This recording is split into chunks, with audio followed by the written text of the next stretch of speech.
بسم الله الرحمن الرحيم. الحمد لله رب العالمين، والصلاة والسلام على الأتمان والأكملان على أشرف الأنبياء وإمام المرسلين نبينا وحبيبنا وسيدنا محمد وعلى آله وصحبه أجمعين ومن تبعهم بإحسان إلى يوم الدين وبعد. بینندگان عزیز و گرامی، السلام علیکم و رحمت الله و برکاته. باز هم با قسمت جدید برنامه گناهان کبیره با گناه بزرگ دیگر خدمت شما عزیزان و سروران هستم. گناه بزرگی که در این قسمت می‌خواهیم در موردش صحبت بکنیم و عبارت است از خوردن مال یتیم. یقینا یکی از اقشار مظلوم جامعه یتیمان می باشند، کسانی که در سن طفولیت و کودکی و قبل از بلوغ پدرانشان را از دست می دهند.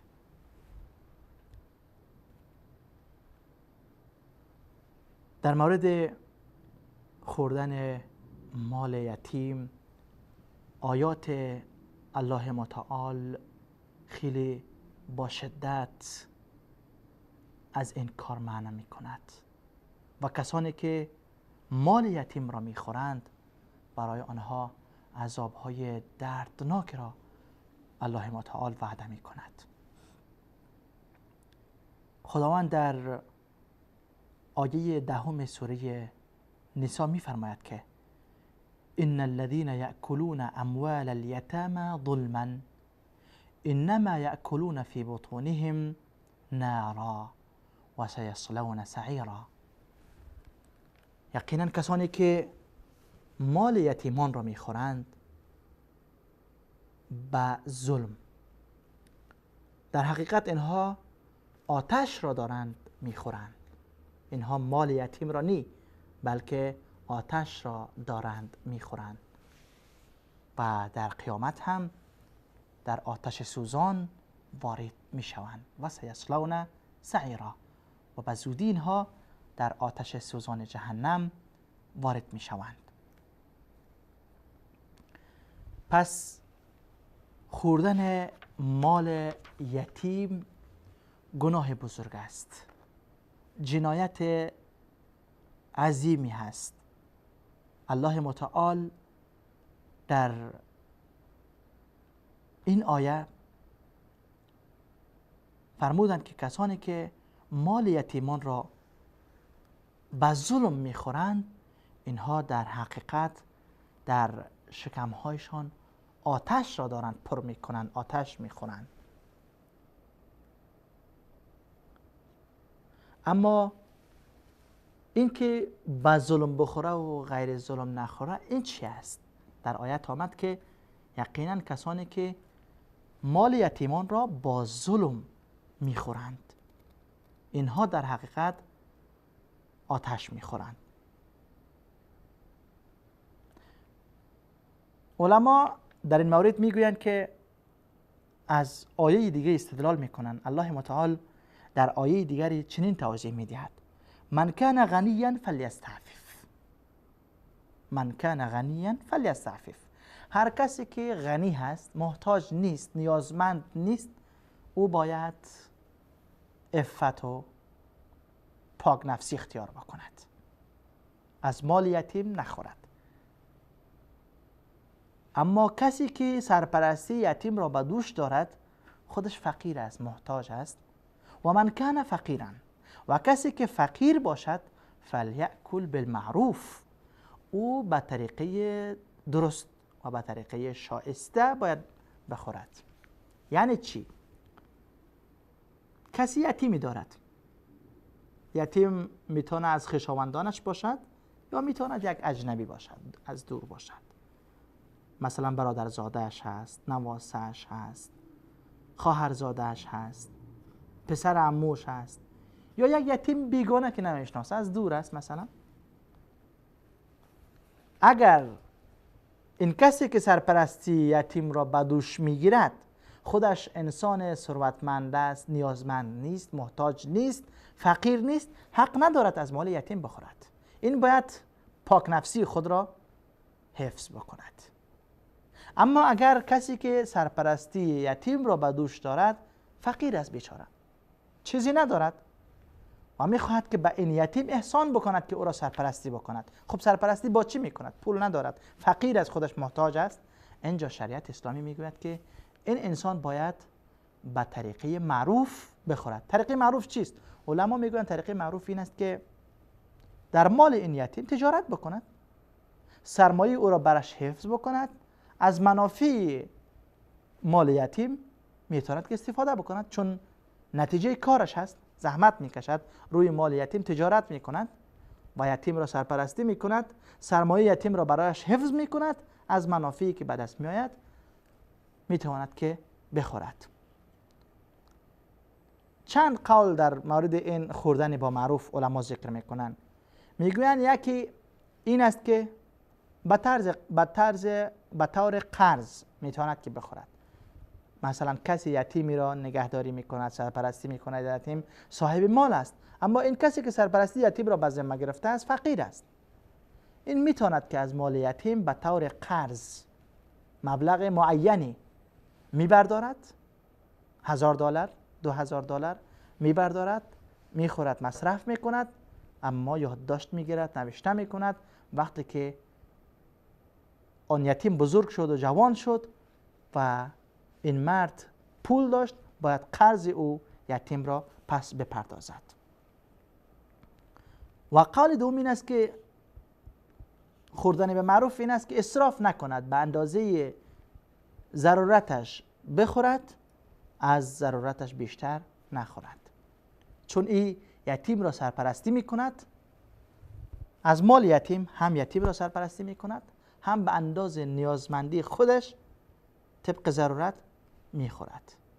به خاطر تلف کردن مال یتیم نه، به خاطر ترس این نه که والله یتیم فردا بزرگ میشود و مالش را میگیرد و مصرف کند، اینطور نه.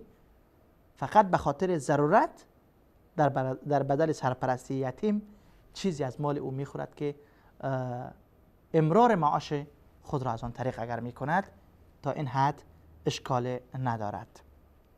و قول سوم همان که قبلا گفتیم، باید در این مال و همین قول راجح و مناسب است که در مال یتیم تجارت بکند، از منافع این مال، از منافع این تجارت میتواند بخورد، اما سرمایه یتیم را برای او حفظ بکند.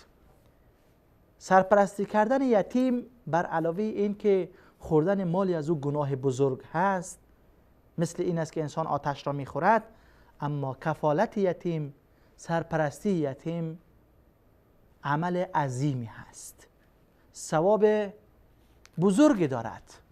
پیامبر اکرم صلی الله علیه و سلم در یک حدیث میفرمایند که انا و کافل الیتیم فی الجنة هکذا، انا و کافل الیتیم فی الجنة هکذا.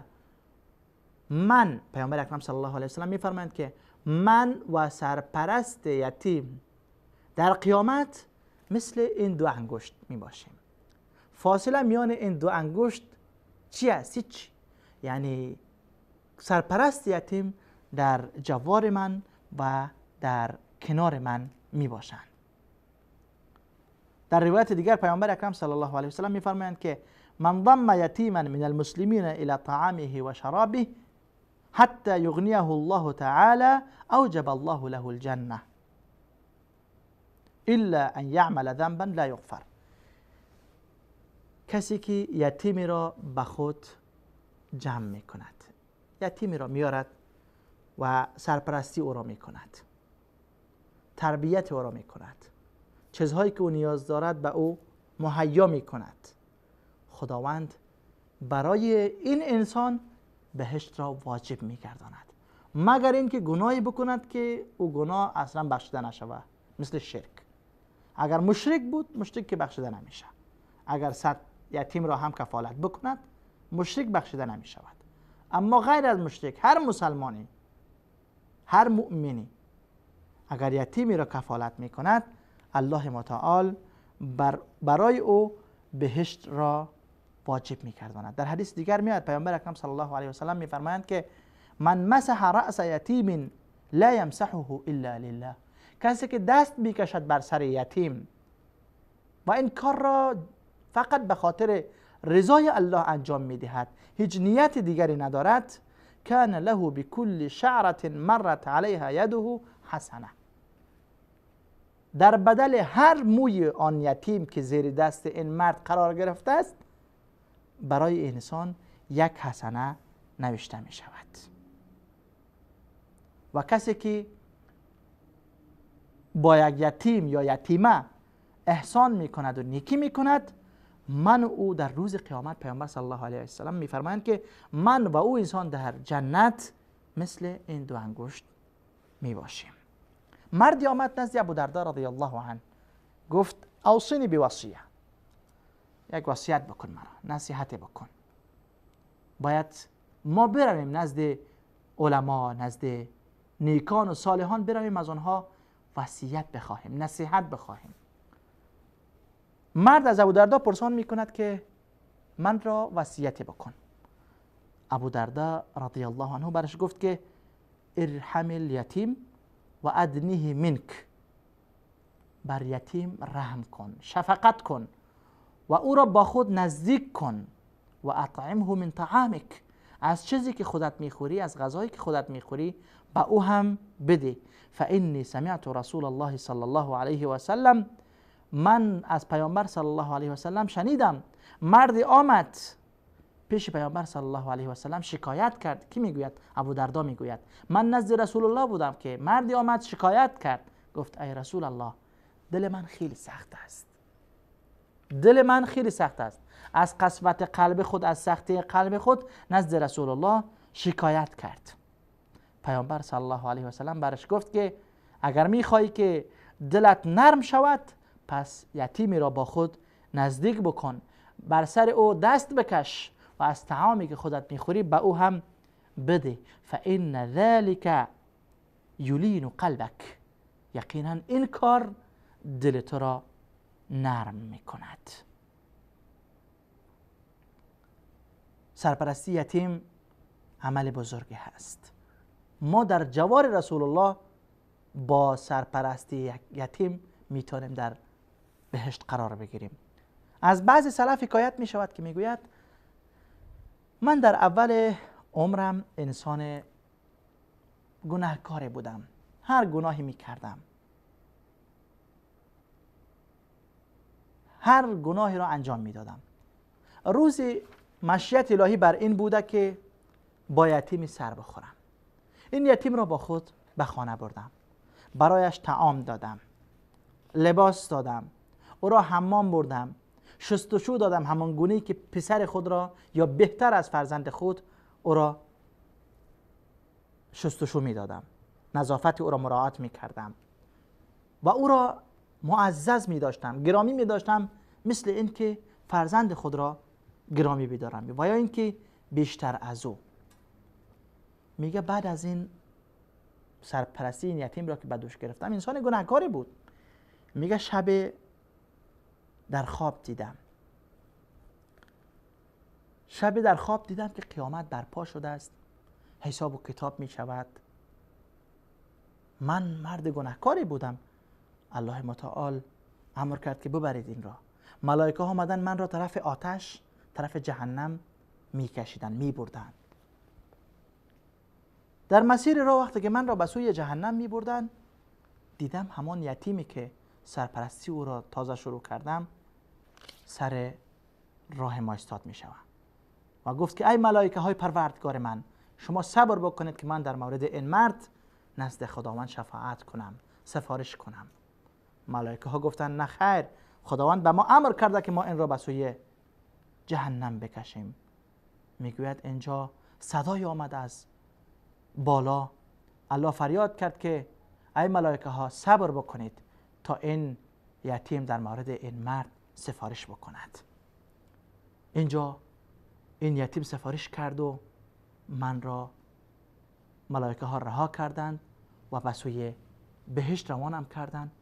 همین وقت از خواب بیدار شدم و بعد از این توبه کردم. قبلا گناهانی که انجام میدادم از آنها توبه کردم. پس سرپرستی یک یتیم باعث سعادت و نیکبختی یک مرد گناهکار یک مرد مجرم می شود و او را مرد صالح می سازد.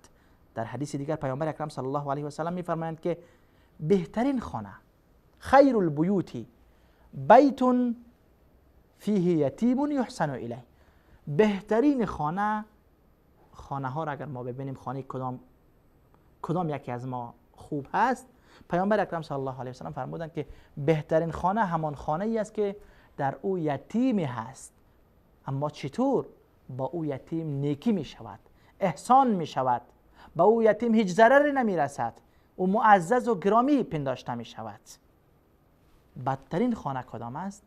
بدترین خانه هم خانه است که در او یتیم است، اما همراه او یتیم بدرفتاری می شود، همراه او زشت می شود، رویه زشت و برخورد زشت با او می شود، در حق او ظلم می شود. بهترین خانه خانه‌ای که در او یتیم مورد احسان قرار می گیرد، با او برخورد نیکو می شود. بدترین خانه خانه‌ای است که آنجا هم یتیمی است، اما با این یتیم بدرفتاری و بدسلوکی می شود. داستان دیگری هست، گفته می شود که امام ذهبی رحمه الله این داستان را در کتاب کبائرشان ذکر می کنند. می گویند بیوه زنی همراه فرزندان یتیمش قبل از اینکه بیوه شود، یک مرد علوی از خاندان علی رضی الله عنه از آل بیت پیامبر اکرم صلی الله علیه و سلم به بلخ افغانستان، به بلخ رفتن و اینجا سکونت اختیار کردن. این مرد تجارت میکرد، وضع زندگی و روزگارش خیلی خوب بود. روزی این مرد علوی وفات میکند، خانمش بیوه و فرزندانش یتیم میشود.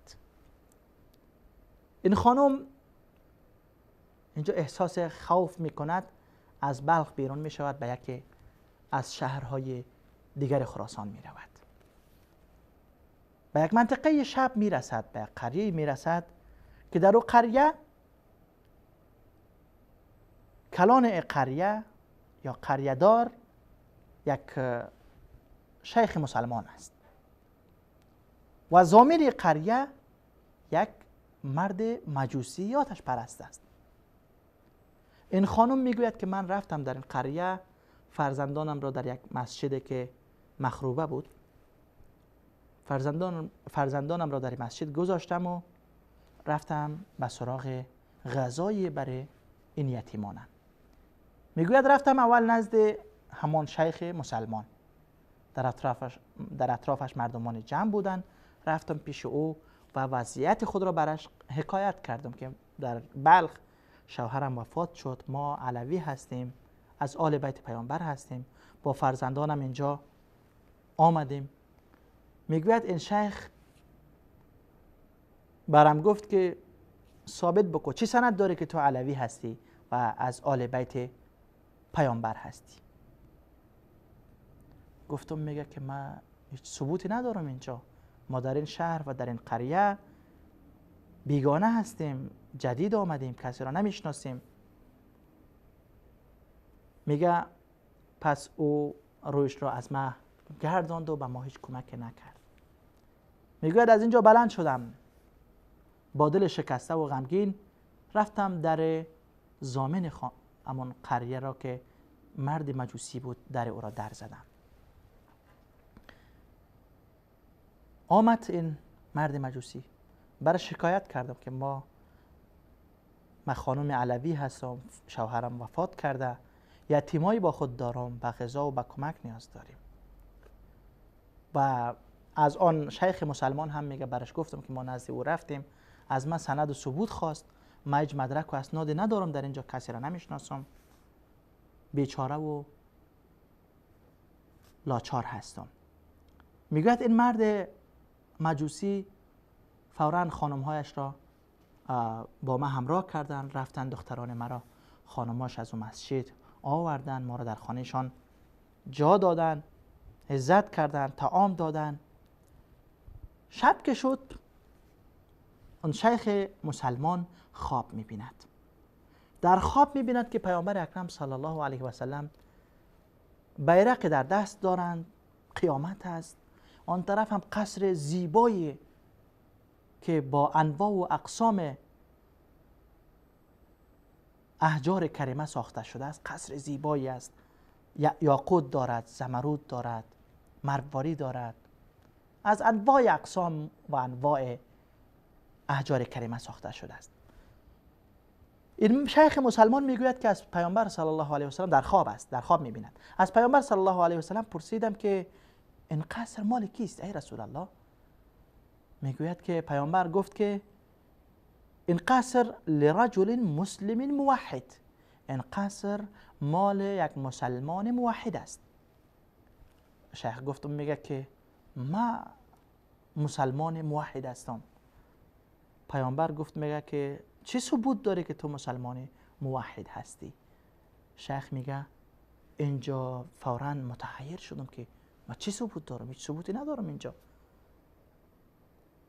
پیامبر صلی الله علیه و سلم گفت میگه که پس شب خانم محتاج نزد تو آمد، تو از او ثبوت خواستی، با او کمک نکردی، دسترسی نکردی، پس این قصر مال تو نیست. میگوید این شیخ میگوید که از خواب بیدار شدم و فردا به تلاش این خانم رفتم که را پیدا کنم. میگه سراغ کردم، فهمیدم که در خانه همان ضامن مجوسی هست. رفتم در مجوسی را در زدم. براش گفتم میگه که اون بیوزنی که بیوزن علوی که در خانه تو هست همراه یتیمایش، او را میخوایم به معبد. ضامن مجوسی گفت میگه که نه خیر، چرا؟ ما را به تو میتونم، نمیتونم برات. گفتم میگه چقدر پول میخوای؟ پول میتونم بده برام مورا به ما بسپار. گفت میگه نه خیر، همون چیزی را که تو خواب دیدی من هم خواب دیدیم، و قصر را که تو خواب دیدی همان قصر را من هم خواب دیدم. و قصر را من نمیگذارم که قصر به تو برسه. اگر مرا در مورد اسلام راهنمایی میکنی، کمک میکنی، بکن که ما در مورد اسلام آگاهی پیدا کنیم. چون حالا من مسلمان شدم. ما با برکت و دعوت آن زن علوی شب هنگام من و کل خانواده‌ام ما مسلمان شدیم. خوابی که تو دیدی، پیامبر را در خواب دیدی و قصری که دیدی، این خواب را من نیز دیدم. این مرد مسلمان از اینجا غمگین و خسته برمیگردد. واقعا رسیدگی به بیوزن، به یتیم، سرپرستی آنها عمل عظیمی هست. پیامبر اکرم صلی الله علیه و سلم میفرمایند که الساعی علی الارمله والمساکین کالمجاهد فی سبیل الله. کسی که برای بهبود زندگی یک بیوه و یتیم تلاش میکند، این مانند مجاهد فی سبیل الله است. راوی میگوید که من فکر کردم همچنان پیامبر گفت، میگه که مانند کسی است که شب تا صبح قیام میکند و خسته نمیشود و روزها را روزه میگیرد و افطار نمیکند. کسی که تلاش میکند، سرپرستی یتیمی را میکند، دستگیری بیوزنی را میکند، این انسان نزد الله متعال مثل مجاهد فی سبیل الله است. همان گونه که خوردن مال یتیم گناه بزرگی است، مثل این است که انسان آتش را دارد میخورد و در قیامت هم در آتش سوزان وارد می شود. برعکس آن، کمک، دستگیری یتیم و بیوزن این عمل عظیمی است. الله متعال همه من و شما را توفیق بدهد که دستگیری با بیوزنان داشته باشیم، دستگیری با یتیمان داشته باشیم. یتیمی را اگر میتونیم کفالت و سرپرستی درست بکنیم تا در بهشت در کنار رسول الله صلی الله علیه و سلم مثل همین دو انگشت باشیم که پیامبر صلی الله علیه و سلم فرمودند انا و کافل الیتیم فی الجنه کهاتین، من و سرپرست یتیم در جنت، در بهشت مثل همین دو انگشت خواهیم بود. الله معیت و جواری پیامبر اکرم صلی الله علیه و سلم را در بهشت برای همه ما شما نصیب بکند و ما را توفیق بدهد که اعمالی که ما را به آنجا میرساند، سرپرستی یتیم، دستگیری بیوزن، دستگیری یک فقیر، به این اعمال توفیق بدهد که رسیدگی بکنیم و انجام بدیم. تا قسمت بعدی، تا کبیره بعد، تا گناه بزرگ بعد، همه شما عزیزان را به خداوند یکتا و یگانه میسپارم. الله یار و مددگارتان. و السلام علیکم و رحمت الله و برکاته.